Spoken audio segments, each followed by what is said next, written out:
Do Evangelho de Jesus Cristo, segundo Lucas. Glória a vós, Senhor.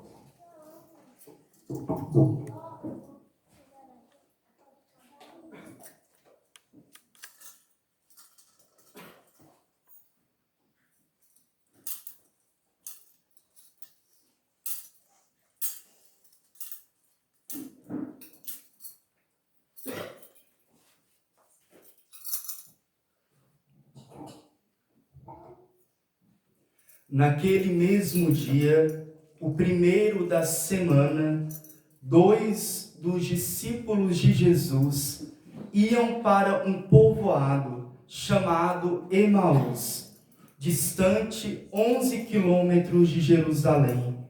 Conversavam sobre todas as coisas que tinham acontecido. Enquanto conversavam e discutiam, o próprio Jesus se aproximou e começou a caminhar com eles. Os discípulos, porém, estavam como cegos e não o reconheceram. Então Jesus perguntou: o que ides conversando pelo caminho? Eles pararam com o rosto triste, e um deles, chamado Cleófas, lhes disse: tu és o único peregrino em Jerusalém que não sabe o que lá aconteceu nesses últimos dias? Eles perguntaram: o que foi? Os discípulos responderam: o que aconteceu com Jesus o Nazareno, que foi um profeta poderoso em obras e palavras, diante de Deus e diante do povo. Nossos sumos sacerdotes e nossos chefes o entregaram para ser condenado à morte e o crucificaram. Nós esperávamos que ele fosse libertar Israel, mas apesar de tudo isso, já faz 3 dias que todas essas coisas aconteceram. É verdade que algumas mulheres do nosso grupo nos deram um susto. Elas foram de madrugada ao túmulo e não encontraram o corpo dele. Então voltaram dizendo que tinham visto anjos e que estes afirmaram que Jesus está vivo.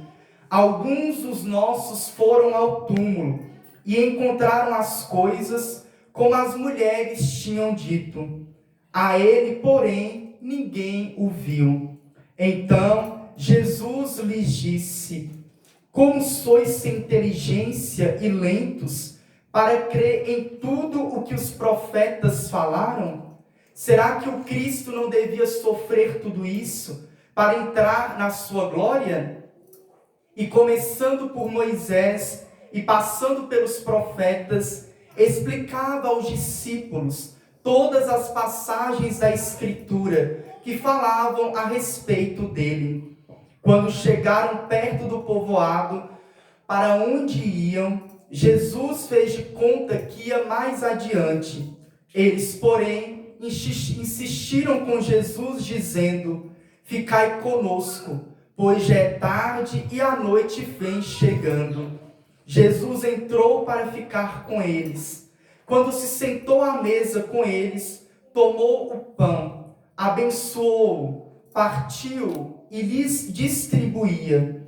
Nisso, os olhos dos discípulos se abriram e eles reconheceram Jesus. Jesus, porém, desapareceu na frente deles. Então, um disse ao outro: não estava ardendo o nosso coração quando ele nos falava pelo caminho e nos explicava as Escrituras? Naquela mesma hora, eles se levantaram e voltaram para Jerusalém, onde encontraram os 11 reunidos com os outros. E estes confirmaram: realmente, o Senhor ressuscitou e apareceu a Simão. Então, os dois contaram o que tinha acontecido no caminho e como tinham reconhecido Jesus ao partir o pão. Palavra da salvação. Glória a vós, Senhor. Podemos nos assentar, meus irmãos?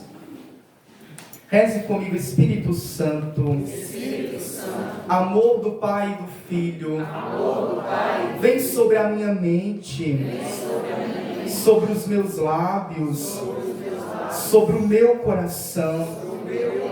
Para que a palavra proclamada e pregada possa esclarecer a minha mente, converter o meu coração e ser proclamada pelos meus lábios. Amém. Amém?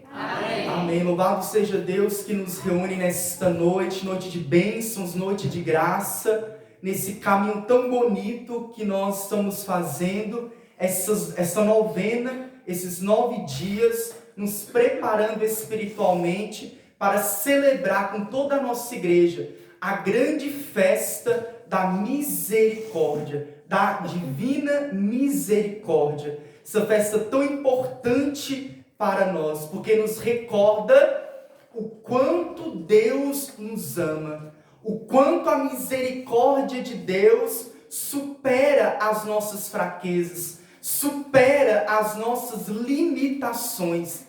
E dentro da novena da misericórdia que Jesus ditou, falou com Santa Faustina, nesse dia Jesus pediu para que Santa Faustina refletisse acerca da humildade e das crianças, da infância e de maneira especial da infância espiritual. O que consiste a humildade? Antes de Santa Gema Galgani falecer, já estando ali no leito de morte, algumas irmãs enfermeiras se aproximaram do seu leito, de sua cama, e é lógico, quando uma santa está morrendo, todos querem ouvir qual será a última palavra, qual será o último conselho, qual será a última instrução, porque os santos são aqueles que nos apontam para o céu. E então perguntaram para ela: Gema, qual é a maior de todas as virtudes e aquela que é mais querida e mais amada por Deus? Então Santa Gema silenciou por um instante, abaixou a cabeça, refletiu um pouco, levantou a cabeça e falou: a maior de todas as virtudes é a humildade.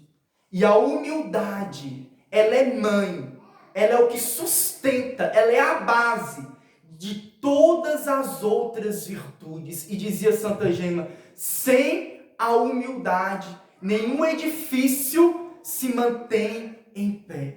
Santa Gema, ela descobriu o segredo para agradar o coração de Deus, porque Deus, ele resiste aos soberbos, mas ele exalta aqueles que são humildes. E Santa Teresa de Ávila, a grande santa carmelita, ela resumia de maneira muito inteligente, muito clara, o que vem a ser a humildade. Ela dizia o seguinte: olha, para mim, diante da minha vida de oração, da minha reflexão, das moções que o Espírito Santo trouxe ao meu coração, para mim, a humildade não é outra coisa senão a verdade. Olha que magnífico. A humildade é a verdade. E em que consiste essa verdade? A verdade de quem é Deus, a verdade de quem eu sou e a verdade de quem é o meu irmão. A pessoa que tem a humildade, que traz consigo a verdade daquilo que ela é, o seu relacionamento muda, primeiro, com Deus, porque ela entende que Deus é a fonte. São Tomás de Aquino vai dizer que tudo que há de bom em nós não foi produzido por nós mesmos de maneira nenhuma, mas foi dado por Deus. O único mérito que nós temos não é outro senão o nosso pecado. A minha culpa, a minha tão grande culpa. O ser humano não pode produzir nada de bom por si mesmo, se não for pela graça de Deus. A pessoa humilde, ela reconhece que a fonte não é ela. Ai, eu passei no vestibular porque eu estudei demais. Ai, eu adquiri uma casa, um carro, porque eu me esforcei, porque eu trabalhei. Ai, eu fiz porque eu. E nós entramos nessa cultura do egocentrismo e nos sentimos o quê? A fonte. A fonte de tudo sou eu. É o coach, né, que é pregado hoje, infelizmente, até dentro das igrejas. Eu sou a fonte, eu posso, eu tenho, eu conquisto, é eu. E onde entra Deus? Quando o eu está elevado, o orgulho toma conta do nosso coração. E Santo Agostinho vai dizer que uma pessoa orgulhosa é uma pessoa tão cheia de si, mas tão cheia de si, que Deus não encontra lugar. Por isso que Jesus, ele reclamou para Santa Gertrude dizendo: olha, minha filha, eu sou como um rei expulso do seu trono em muitos corações orgulhosos, vaidosos. Tamanha é a desgraça do orgulho, que Santo Agostinho vai dizer que pelo orgulho um anjo se tornou um demônio. Pelo orgulho, Lúcifer se revoltou contra Deus e foi precipitado no inferno. Então a humildade me leva a crer quem é Deus e a repetir como São Francisco de Assis: meu Deus, meu tudo. Meu Deus é o nosso tudo. É a razão do nosso viver, é a fonte por onde vem todo o bem na nossa vida. Então o meu relacionamento com Deus é eu saber que Deus, ele é grande e eu sou pequeno. Deus tudo pode e eu nada posso. Já pensou, quantas vezes que nós não agimos, tomamos decisões que não consultamos a Deus e nós tomamos decisões erradas. E hoje a gente coloca a mão na cabeça e fala: meu Deus, por que eu fiz aquilo? Por que eu falei aquilo? Por que eu agi daquela maneira? Por que eu não esperei um pouco mais? Porque eu estava cheio de mim mesmo. Estava cheio de mim. Eu esqueci daquele que conduz todas as coisas. Então, a humildade me leva a me relacionar com Deus. Ter Deus como meu Pai. Ser totalmente dependente de Deus. É fazer aquilo que é a espiritualidade de Santa Teresinha do Menino Jesus. Santa Teresinha do Menino Jesus, ela descobriu a chave da humildade. Ou seja, ela descobriu a chave que abre a porta do céu. Santa Teresinha, ela olhava para os grandes santos e ela falava: nossa, eu não consigo ser igual São Sebastião. Eu não dou conta de morrer como ele morreu, não, flechado. Ela olhava para São Lourenço: não, eu não tenho condições de entregar o meu corpo para ser assado em uma fogueira de jeito nenhum. Olhava para Santa Joana d'Arc: eu não dou conta de morrer numa fogueira. Então ela se sentia muito pequena, ela dizia: eu sou um passarinho. E os santos da igreja é como que uma águia. E então, um certo dia, o Espírito Santo, tocando no coração de Santa Teresinha do Menino Jesus, deu para ela um caminho, que ela chamou a pequena via. E o que consiste a pequena via? Dizia Santa Teresinha no Diário de uma Alma: consiste em ser criança, eternamente. Em quê? Na inocência de uma criança. Uma criança, ela não tem medo de se lançar no colo do pai. E Santa Teresinha dizia: eu quero ser como uma criança, Senhor. Eu quero ser totalmente dependente de ti. Como uma criança é totalmente dependente do pai, da mãe. Faz com que eu também seja totalmente dependente de ti. Ao ponto que um dia, Santa Teresinha do Menino Jesus, no Natal, diante de uma imagem do Menino Jesus, ela olhando para aquela pequenez do Menino Jesus, ela falou: ó, Menino Jesus, sabe qual é o presente que eu quero te dar hoje nesse Natal? Eu quero ser o seu brinquedo. Eu quero ser o seu brinquedo. Eu não quero ter vontade nenhuma. Eu quero ser o seu brinquedo para que você me jogue onde você quiser. E onde o Senhor me jogar, onde o Senhor me colocar, ali eu serei feliz. Porque Santa Teresinha do Menino Jesus, ela tinha consciência de que Deus, Ele sabe mais do que qualquer pessoa e mais do que eu mesmo, aquilo que é bom para mim. Por isso que Santa Paula, ela falava que a vontade de Deus era o paraíso dela. A vontade de Deus é o meu paraíso. Os santos se lançavam, a humildade era tão grande que eles se lançavam na vontade de Deus. Quando São Geraldo ele entrou para os missionários redentoristas, São Geraldo ele colocou escrito lá na porta do quarto dele, dizendo assim: aqui se faz a vontade de Deus, quando e como Deus quiser. E ele tomou isso para si. Já não era mais a vontade dele, porque a humildade me leva a fazer isso, a morrer para a minha vontade e a fazer com que a vontade de Deus prevaleça na minha vida. Então, é o meu relacionamento com Deus. Segundo, o meu relacionamento comigo mesmo.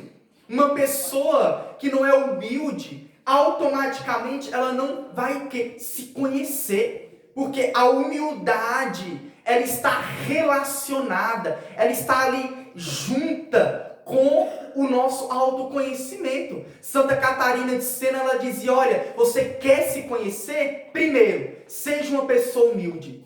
Porque a pessoa humilde, ela reconhece aquilo que é valor e aquilo que não é valor. Aquilo que presta e aquilo que não presta. Aquilo que vem de Deus e aquilo que não vem de Deus. Então ela falava: separa. E ela dizia: entra para dentro de você mesmo. Entra, não tenha medo de saber quem você é. Não tenha medo das tuas misérias, das tuas fraquezas, porque Deus, Ele não tem medo. E ela dizia: entra dentro de si mesmo. E encontrando-se com Deus, você vai se encontrar. Essa foi a luta de Santo Agostinho.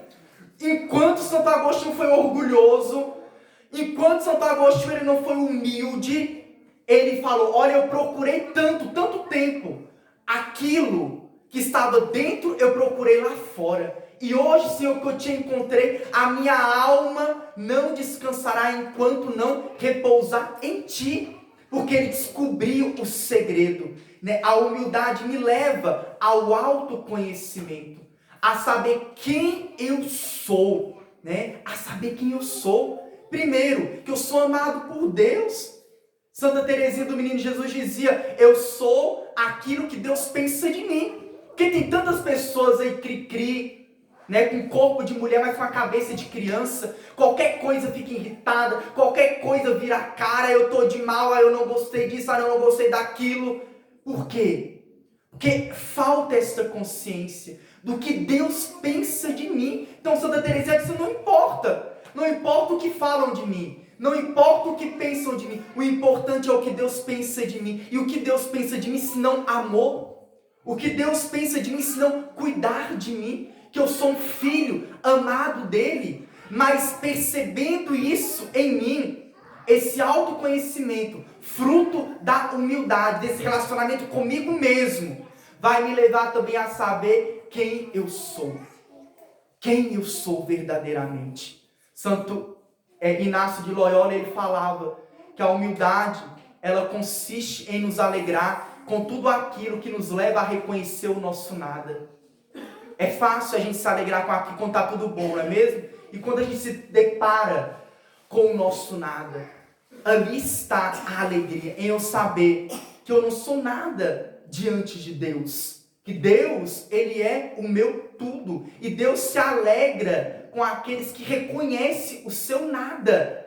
Que reconhecem o seu nada. Santa Margarida Maria Alacoque, ela dizia: Senhor, eu não sou digna de que o Senhor apareça para mim, de que o Senhor se revele para mim. Eu não sou digna, eu não sou nada, eu não sou nada. E Jesus falou: pois bem, quando mais você se esconde no teu nada, mais o meu amor te encontra. Tanto mais, o mesmo aconteceu com Santa Bernadette, quando ela viu Nossa Senhora em Lourdes, uma jovenzinha analfabeta, e ela dizia: quando mais eu me escondo no meu nada, mais cresce dentro de mim a graça de Deus. Então é preciso ser humilde para olhar para dentro de mim, e ser humilde também para com o outro. O terceiro ponto aqui da humildade: ser humilde para com o outro.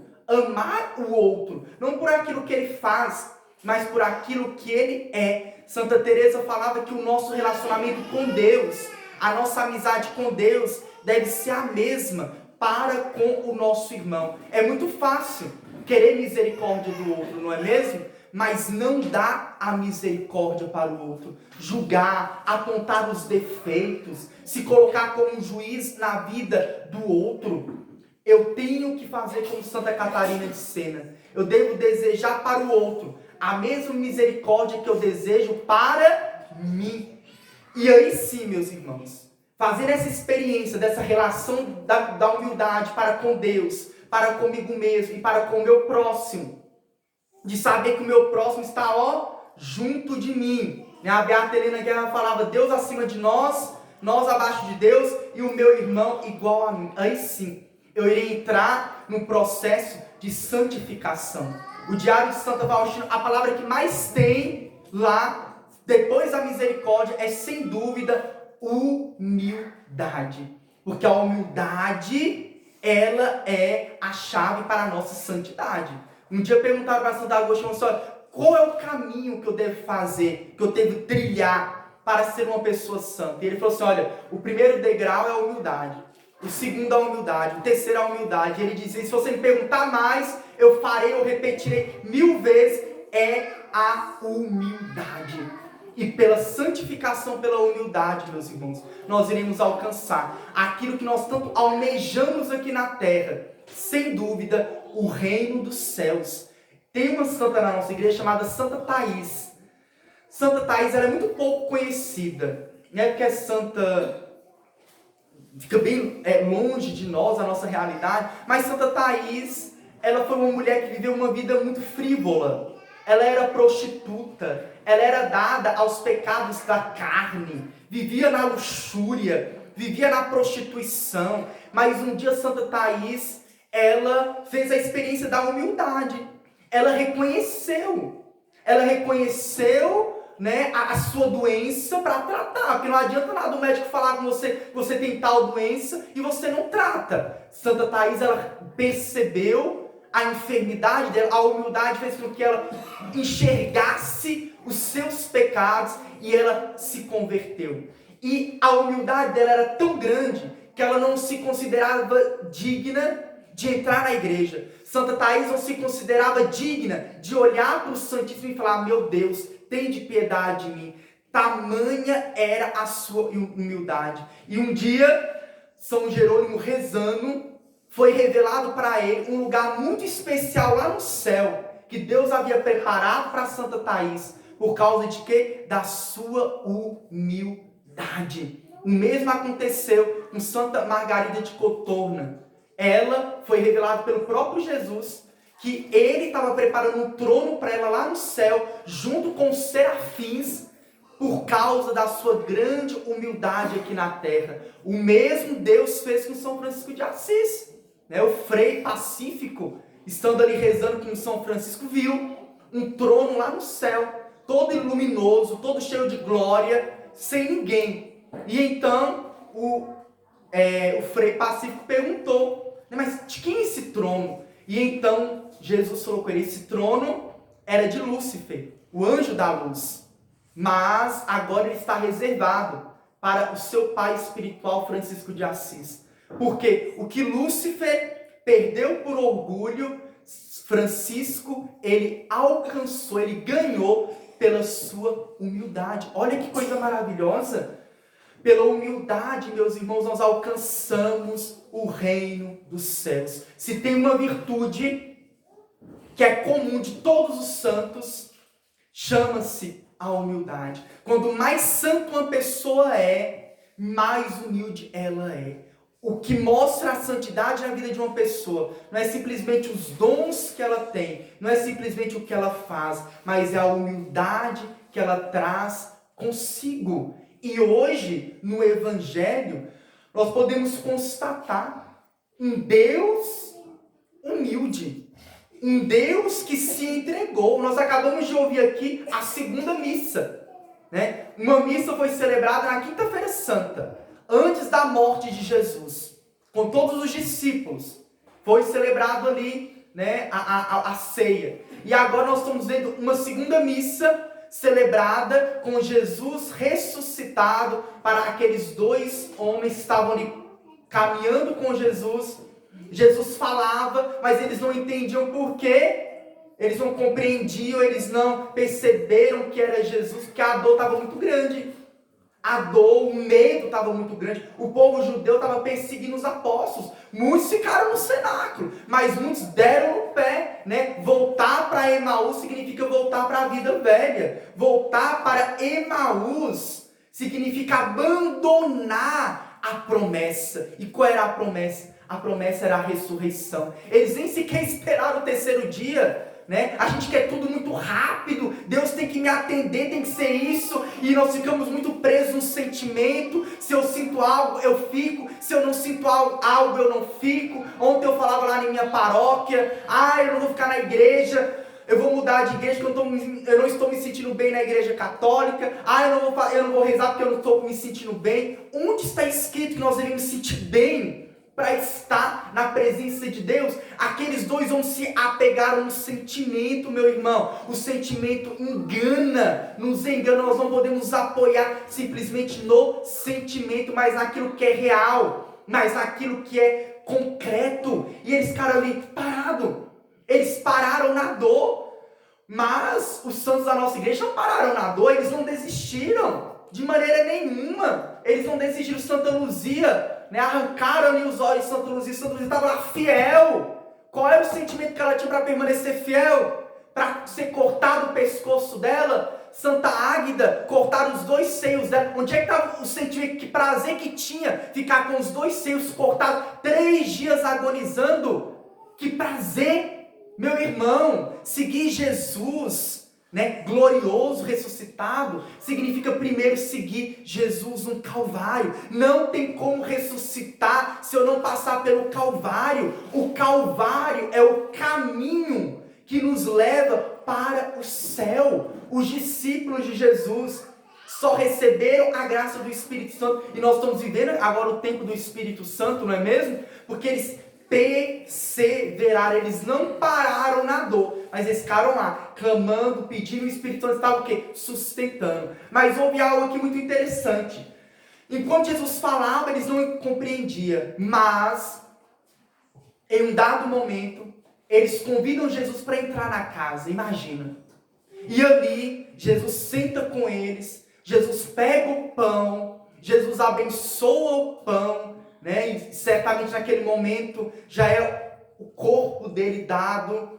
E ao partir o pão, aqueles homens que até então não estavam reconhecendo Jesus, ao partir o pão, eles reconheceram Jesus. Ali nós vimos claramente o mistério da Eucaristia. Nós não podemos deixar que os nossos sentidos nos enganem. São Tomás de Aquino vai dizer: eu vejo o pão, mas é a carne.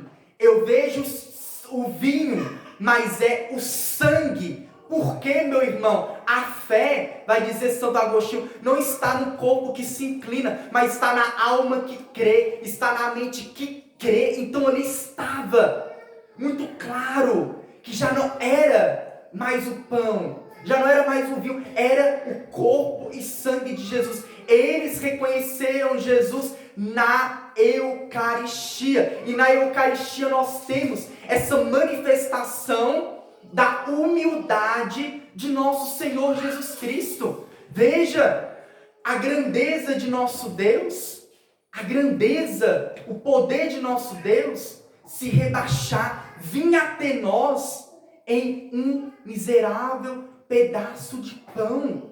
E ali na Eucaristia, Jesus, ele cumpre para nós a sua promessa. E qual foi a promessa? Eis que estarei convosco todos os dias, até o fim do mundo. Ali, na Eucaristia, nós temos a presença real, viva, o corpo, sangue, alma e divindade de nosso Senhor Jesus Cristo. Ali está tudo, né? São João Crisóstomo vai dizer que na Eucaristia, Jesus se entregou tudo. Ele não reservou nada, porque o amor de Deus não é um amor de reserva. Nós entregamos um pouco. Ó Deus, toma aqui um pouco, toma aqui um pouco. Não, o amor de Deus ou é tudo ou é nada. Ele se entregou na sua totalidade. Por isso que Santo Agostinho fala que sendo ele onipotente, não teve mais o que dar. Sendo ele sabientíssimo, não soube o que dar. Sendo ele riquíssimo, não tinha mais nada que dar, senão o seu corpo, sangue, alma e divindade. Em cada partícula, meu irmão,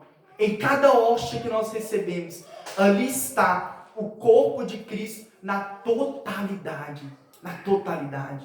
Por isso, requer de nós uma grande preparação espiritual para receber esse Deus vivo, esse Deus que se entregou para nós. Eu não posso receber a Eucaristia de qualquer jeito, como se eu estivesse recebendo uma bolacha, não, de maneira nenhuma. Todo respeito é pouco diante da dignidade. E um dos respeitos que nós devemos ter para com a Eucaristia, já encerrando essa homilia, é não comungar em pecado mortal. Não faça isso, meu irmão. Não comungue em pecado mortal. São Cirilo de Jerusalém vai dizer que aquele que comunga em pecado mortal está recebendo Jesus e Satanás. Jesus para ser crucificado e Satanás para reinar no nosso coração. Não há pecado maior nesse mundo que ofenda tanto o coração de Deus do que uma comunhão em pecado mortal. Porque uma alma que está em pecado mortal, ela está morta. O corpo de Jesus é vivo. Olha a tortura. Um dia Santa Catarina de Sena viu uma alma em estado de pecado mortal, ela desmaiou. Tamanho foi o horror que ela viu. Santa Faustina, ela viu uma alma em estado de pecado mortal como um morto, em estado de decomposição, né? Totalmente ali fédido. Uma coisa terrível, horrível. Assim está a nossa alma. Padre, mas ninguém é digno de receber Jesus. De fato, ninguém é digno. A dignidade nos veio pelo sangue de Jesus. São Francisco de Sales dizia que dois grupos de pessoas precisam comungar. Aqueles que são santos para perseverar na santidade e aqueles que ainda não são. Para o quê? Permanecer e voltar na graça de Deus, meus irmãos. Só que o remédio para o nosso pecado mortal não é a comunhão, é a confissão. Eu assusto quando eu vejo a fila da comunhão cheia e a fila da confissão vazia. Santa Teresa falava que pela preparação do aposento se conhece o grau do amor que se tem para a pessoa que vai chegar. Você não recebe alguém em sua casa com a casa tudo desarrumada. Não, você prepara, principalmente se for alguém agradável para você. O mesmo deve ser feito com Jesus. Eu tenho que preparar primeiro a casa do meu coração para acolher Ele com todo o amor, para que Ele encontre no nosso coração não um lugar de profanação, de blasfêmia, mas um lugar de amor, um lugar onde Ele possa se sentir acolhido e onde eu posso fazer igual Santa Gema. Santa Gema recebia a comunhão, ela se abraçava e ela falava, né, aquela frase do livro dos Cânticos dos Cânticos: eu sou do meu amado e o meu amado é meu. Comungar o corpo e sangue de Cristo é a maior graça que nós podemos ter. E se os anjos pudessem ter inveja, certamente eles teriam inveja de comungar. Não permita, meu irmão, não permita que as situações que talvez você esteja vivendo na sua vida de dor, de sofrimento, faça como aconteceu com aqueles dois discípulos. Camufle, né, a tua visão, limite a tua visão da presença real e verdadeira de Jesus na Eucaristia. Preparemos o nosso coração e vamos dar para Jesus todo o louvor, toda a honra que Ele merece. E não existe honra melhor do que um coração em estado de graça. Louvado seja o nosso Senhor Jesus Cristo.